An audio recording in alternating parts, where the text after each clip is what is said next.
Assalamualaikum warahmatullahi wabarakatuh, pemirsa. Di Tanaka T2 New ini ada fitur yang canggih. Ya, apa itu? Ya, jadi ini ya, fitur 1 IP. Apa aja isinya, manfaatnya bagaimana? Ya, saksikan terus, simak terus sampai akhir video kali ini. Jadi kami akan bahas dari awal ya, karena memang belum pernah kami membagikan yang T2 baru ini. Baik, ini Tanaka T2 New.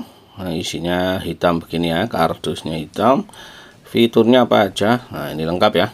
Jadi ada WiFi, ada super cache, ada time shift, ada YouTube, ada WeTV, ada TikTok, ya macam-macam ya.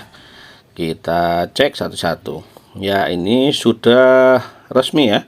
Ada postelnya, ada sertifikasi SNI-nya. Tidak semua DVB-T sudah sertifikasi SNI ya. Tanaka sudah. Ya, jadi ini tampilan depannya. Ini juga sudah EWS, Early Warning System, peringatan dini kalau ada bencana. Jadi sudah menggunakan EMC standar ya, jadi elektroniknya standar gitu ya maksudnya ya. Terus ini juga sudah ISO 9001 ya, kebijakan mutu. Ini ya, EWS apa aja, nah, banyak ya. Ini labelnya ya, jadi perusahaannya, terus spesifikasinya ya, ini labelnya. Kayak gini tampilan atas. Ya, Tanaka T2 New, perangkat penerima siaran televisi digital menggunakan antena UHF. Jadi UHF ya, bukan parabola. Apa aja isinya? Ya, isinya ada unit, ada adaptor, ada RCA, ada remote dan baterai. Ya, ini tampilannya keren ya. Jadi tampilannya elegan ya, hitam gini ya.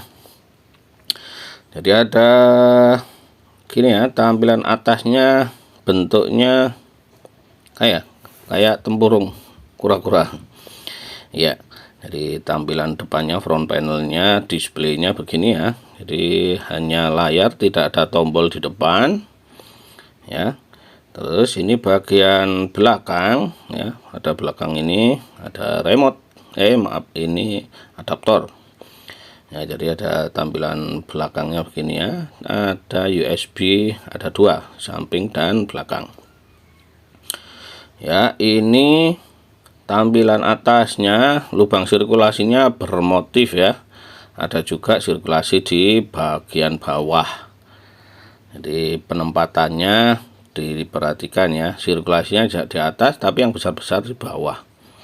Ya, jadi besarnya segenggaman begini ya, lumayan besar, enggak terlalu kecil-kecil amat ya. Nah, ini ada USB portnya yang di samping ya. Nah, ini back panelnya. Nah, ada antena input, loop out atau RF out, ada USB port, HDMI, RCA, dan port untuk adaptor ya, karena ini menggunakan adaptor, enggak pakai listrik langsung ya. Jadi panasnya dibagi 2 ke adaptor dan di unit. Jadi ya diharapkan lebih tahan lama gitu ya. Dan ini sampingnya ya. Ini untuk tombol-tombolnya, ada power on off, ada volume, ada program ya, kelihatan ya dari samping ini. Bawahnya kelihatan ada sirkulasi. Berikutnya ini remote. Jadi remote-nya Tanaka ini ciri khasnya bisa dipakai untuk semuanya ya. Jadi baik yang Tanaka Jurassic, Tanaka yang lebih lama lagi yang bodi plastik, ataupun Tanaka Nusantara untuk parabola, ini bisa dipakai sama ya. Ini kelebihannya Tanaka. Spare part untuk remote-nya, orinya mudah dan murah, karena ya itu tadi ya, karena bisa dipakai semuanya. Ini ada manual booknya untuk T2 New ya. Lengkap, ini isinya banyak, tebel ini. Jadi ada kartu garansinya yang ada service centernya gitu ya. Ini bawaannya kabel RCA ya. Adaptor ya, ini menggunakan power supply jadi eksternal power supply, bukan internal power supply ya. Jadi diharapkan panasnya itu dibagi dua. Ini adaptor 12 volt DC 2 ampere ya. Ini tampilan menunya ya, kita cek menunya ya. Ini pencarian program ya, pencarian otomatis. Ini ngecek untuk kepekaan tunernya ya. Jadi kalau pada umumnya ya, kalau di tempat kami ini antena outdoor ya, nggak bisa membandingkan secara detail spesifik antara tuner yang satu dengan tuner yang lain ya.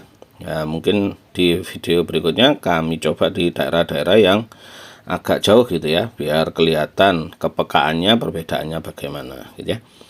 Hasil gambarnya ya otomatis bening ya. DVB-T2 ini bening-bening karena memang dari sumbernya pun memang bening gitu ya, banyak kualitas HD-nya. Itu sebabnya kalau kualitas gambar ketajamannya ya sangat bagus gitu ya.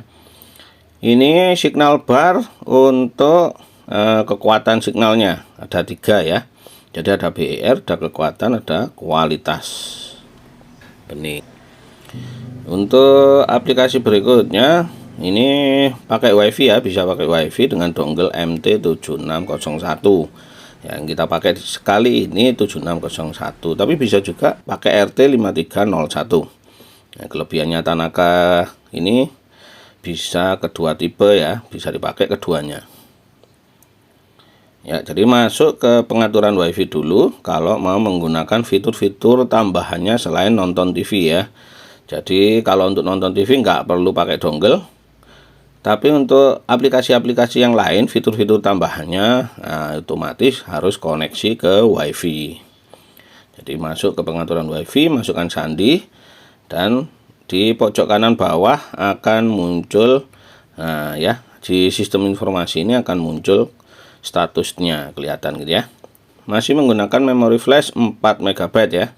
Memori flashnya 4 MB. Baik, kita coba fitur-fiturnya ya. Kita coba YouTube dulu.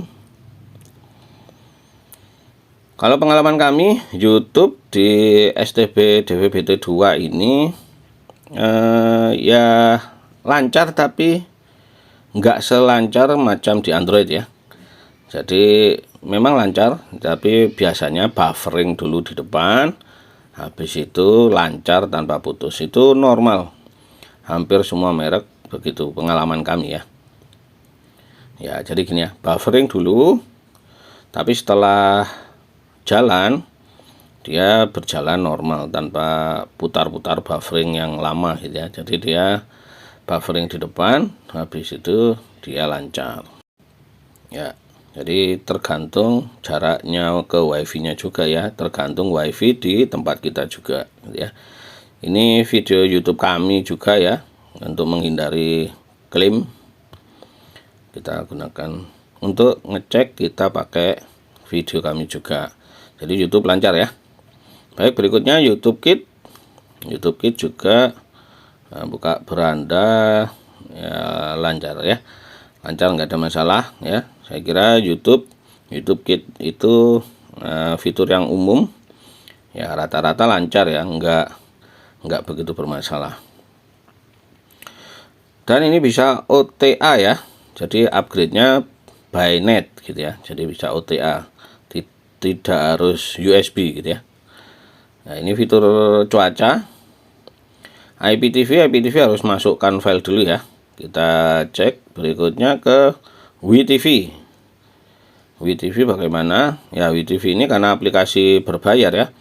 Jadi kalau yang gratisan saya kira juga nggak ada masalah, bisa dibuka dengan lancar. Tapi kalau yang berbayar ya otomatis tidak bisa dibuka gitu ya. Jadi umum ya, aplikasi-aplikasi yang berbayar begini ya, yang berbayar nggak bisa dibuka. Nah, bagaimana dengan TikTok? TikTok lancar, cuman ini ya, format videonya 16:9, enggak seperti yang di HP yang posisinya berdiri gitu ya. Nah, ini tampilan videonya melebar. Ya, aneh juga ya. Kita nonton TikTok biasanya di HP tampilnya berdiri, ini melebar ya. Jadi orangnya pendek-pendek melebar gitu ya. Lucu juga ya. Ya lancar, TikTok nggak ada masalah. Ya ada buffering, terus lancar ya, normal. Berikutnya aplikasi video ya. Aplikasi berbayar juga. Ya, saya rasa semua aplikasi-aplikasi berbayar kurang lebih sama ya. Ketika buka yang berbayar ya otomatis tidak bisa ya.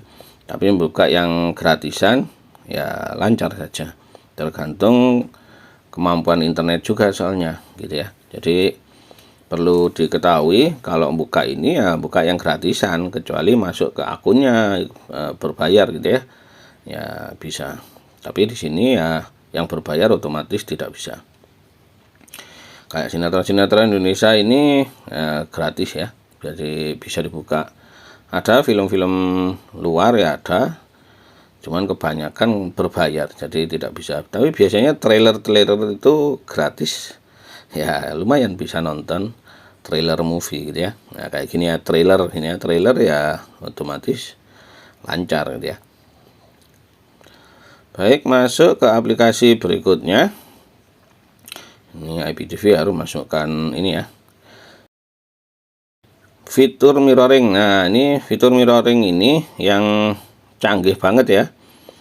Di Tanaka T2 New ini menggunakan aplikasi Supercast ya. Jadi sudah di-upgrade ya. Sudah menggunakan Supercast. Jadi bisa mengirim gambar, video ke layar atau musik gitu ya. Tapi ada lagi fitur SAT2IP. Ya, SAT2IP ini yang memungkinkan STB kirim ke HP kita. Jadi kebalikan yang mirroring biasanya ya, dari HP ke layar, tapi ini dari STB ke device mobile ya. Jadi ke HP, ke tablet atau yang bisa koneksi gitu ya. Jadi memungkinkan kita menonton tidak di layar TV tapi di layar HP ya, model begini ya. Jadi STB-nya memancarkan dan diterima oleh device-nya. Jadi syaratnya harus WiFi yang sama ya. Nah kayak gini ya. Jadi bisa ditonton di TV-nya, bisa ditonton di HP, atau TV-nya dimatikan juga tidak masalah ya, karena ini sudah beda input gitu ya. Jadi STB-nya koneksinya ke HP. Jadi ke layar itu karena memanfaatkan kabel koneksi HDMI-nya ya. Jadi kalau dimatikan pun TV-nya tidak berpengaruh. Tapi jangan STB-nya yang dimatikan ya. Kalau STB dimatikan ya otomatis ya mati juga karena yang memancarkan STB-nya. Syaratnya itu tadi ya, WiFi, masih dalam jangkauan WiFi. Kalau di luar jangkauan WiFi ya otomatis fitur ini tidak bisa berfungsi. Ya. Nah, gini ya. Jadi menampilkan di HP kita.